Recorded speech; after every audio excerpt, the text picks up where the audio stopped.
Hi, my name is Joseph Parker, WBO champion of the world, and you're watching Sporting Icons. Alright, so in the previous video where I spoke about Andy Ruiz Jr. terminating his contract with the PBC, my initial reaction in that video was, well, maybe he's unhappy with the money that the PBC are offering, or maybe not offering, and now he's going to go to be a free agent to outsource his particular fight with Deontay Wilder, as it is ordered by the WBC. By the way, quite why they haven't ordered a purse bid yet is beyond me. It should have been ordered quite some time ago. But that is what it is. So that was my initial reaction. Maybe he's going to be looking to outsource the fight, maybe go to Matchroom. Obviously, he's familiar with Eddie Hearn and Matchroom with the 2 fights with Joshua. Maybe go back to Top Rank or BLK, however, okay?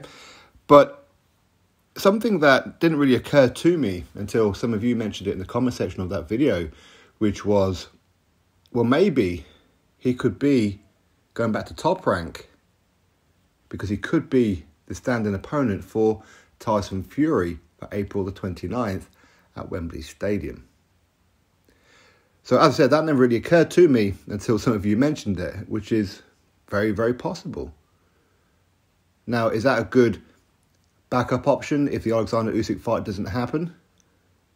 Well, there's far worse out there, isn't there? For sure, Andy Ruiz Jr., he's just got a victory over Ruiz quite recently. So would Andy Ruiz Jr. sidestep a Deontay Wilder fight to go fight Fury? Well, of course he would. Firstly, it'd be more money.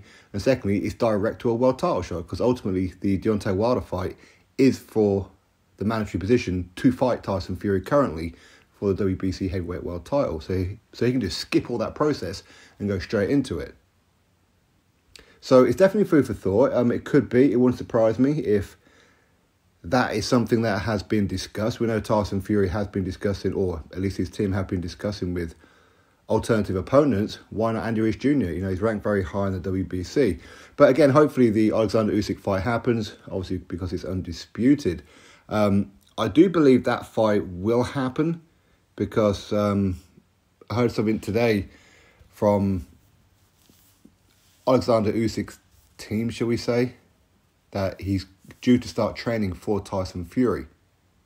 So hopefully that's something that will say the fight's on its way, right? But of course, nothing is ever set until the pen is on the paper for the contract. But outside of that, if that fight doesn't materialise and Tyson Fury ends up fighting Andy Ruiz Jr., why not?